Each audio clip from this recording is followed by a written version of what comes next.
when you find that you got the role for this project, how did you feel? Wow. I mean, speaking for all of us, I'm pretty sure it's kind of an indescribable feeling. And it's a feeling you're never going to forget. And like that moment, I'll never forget it. Especially because Kim Possible was a cartoon that we all knew about and loved. Even hearing about this project was really exciting, and the audition process, and then getting it was like so exciting to be able to bring back life to an old cartoon that we all loved growing up. Yeah. I think it's sorry, I'm cutting you off. I think it's like a mix of satisfaction, nerves, shock, excitement, and just pure joy. I think it's so hard to just find one word to describe that feeling. Anything else you'd like to add? It was like a lot of dancing around. It was fun. It was an exciting time. To be on the popular Disney Channel show, that means you will have worldwide fans. Well, how do you feel about that? I think it's really exciting how, Disney Channel reaches a lot of different places in the world, and for us to be able to, see those different cultures and see so many people enjoying our show, I think that's really exciting for us to be able to broaden our horizons as well. For sure. It was such a bizarre feeling when it was announced that I got the role. There would be comments and they'd be like, love from Brazil or from Japan, and Disney Channel Japan is a huge demographic, and these two girls from Japan got to visit our set and we got to talk to them, and like they were the sweetest people, Minami and Ray. They're awesome, and it's really cool that in doing this role we get to meet so many cool people that are from different places. So you still remember two Japanese fans? They came to visit you guys are filming. Yeah, I still talk to them sometimes through Instagram DM. Oh, wow. They're so sweet. They make edits and they support me. And when the music video came out, they were all excited, and they're the sweetest. I hope to visit Japan again. I hope to one day be able to go to Japan and maybe see them and other people. So as you said, you're a fan of the animations. What do you like about the animation? Well, honestly, when I was younger, I fell in love with the humor of the show, and I was really glad that we brought a lot of that humor on with the movie, especially because Bob Shuley and Mark McCorkle were like. They wrote the show and created the show, and they were a large part of this movie, and it was just a good time because you get to follow this high schooler that saves the world while like dealing with problems that you kind of understand, and just a fun time. And you met Christy. Yes. She did a little cameo in the first one. The first episode. What's it like to meet her, and did she give you guys any advice?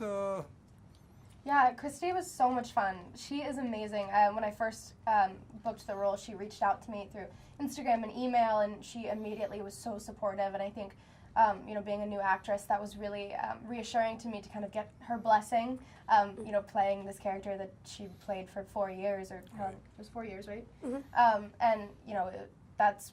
Role is a very important part of her life, and so I wanted to make sure that she was cool with it, and she was so sweet and so supportive, and she never made me feel like I needed to be a certain way or play Kim a certain way, and I really appreciated that. And she gave me a lot of advice about just the industry in general, and being a woman in the industry, and I really look up to her. So.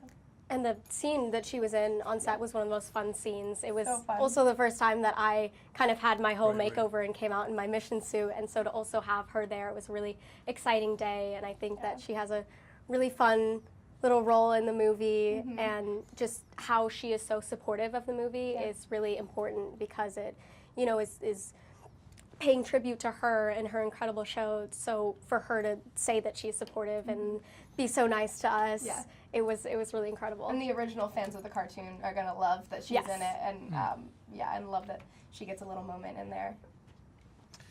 For fans of original show, but also for the fans in general, what makes this live action Kim Possible exciting for?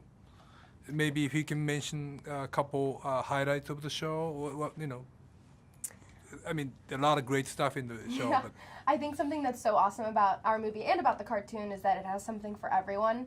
It's got comedy, like it's so funny. There's so many funny moments. You know, Ron has great comedic relief. The banter between Shigo and Draken is hilarious. It's super action-packed, so if you're into that, like there's tons of fighting scenes and stunts, and it's really entertaining that way. And it also has a sentimental aspect, and you get to see these relationships form and develop, and it's got a great lesson. So I think it has something for everyone.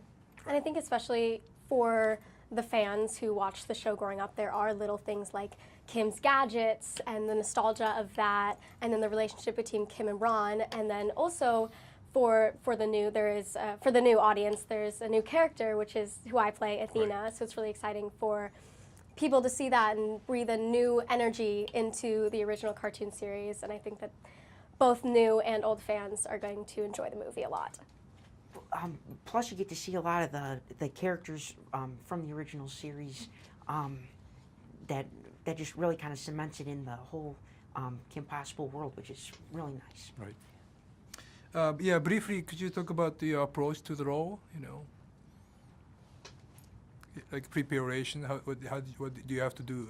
Oh well, I rewatched a bunch of episodes from the original series, and then I actually watched there's a rap video that Ron does called the Naked Mole Rap, and I actually watch that almost every morning before work to just try to, because they really did a great job with this song and kind of put you in the mood of Ron. Mm-hmm. So yeah, that's kind of what I did. Mm-hmm. I have to say, Sean fully embodies everything that Ron Stoppable is, physically and like vocally, everything. Like it's just so awesome. Like he just automatically clicked in that role. But anyways, you're welcome. I guess the main preparation for me, along with watching pretty much every episode of the cartoon, was a lot of training. And I know that Sierra had to do that too. Both my character and hers are really great fighters. And they have a huge martial arts influence in the way that they fight. And so I think we both really wanted to make sure that we looked cool and make that, look good. And I know going into it, I wanted to be able to do as much of the stunts as I could, with it still looking good and, keeping me safe. So I took 3 weeks of Taekwondo to kind of get the fundamentals down, because both of my older brothers are secondary black belts in Taekwondo, so I kind of grew up watching them do that. And then we both, for a month in Vancouver before we started shooting, worked with the stunt coordinator, Melissa Stubbs, and her team. And they really... Yeah, pretty rigorous stunt training for a month before even filming. Yeah, it was so much fun, though. I feel like it was a really empowering experience. Oh, yeah, definitely. And you guys learned really quick, too. Thank you. Crazy. We got to learn a lot of variety of things. Yeah. Like, we did hand-to-hand combat. We practiced, like, aerials and stunt rolling. Right. We had custom-made harnesses for us, which was really cool. Harnesses are intense. Yeah. And when you first put them on and you're flying, you're like, oh, this is so fun, I'm flying. And then after a few hours of being in the harness, you're like, okay, I think I'm be okay with being done now. But it was super fun. Yeah. And I think for me, in preparation for the role, it was really interesting because I didn't have a character in the original cartoon series to base my character off of. It was really interesting for me to kind of create this world for Athena and create what her backstory was and why she says the things she does, what her personality is. So that was really fun for me in my scene work preparation, just to kind of bring parts of myself into Athena and kind of create this whole new character that people can meet and bring into the Kim Possible world. All right, one last thing. For the Japanese fan, could you do some message? Hi, I'm Sean Gambroni, and I play Ron Stoppable. Hi, I'm Sadie Stanley, and I play Kim Possible. Hey, I'm Sierra Riley Wilson, and I play Athena. We really hope you love our movie. Daisuki Japan!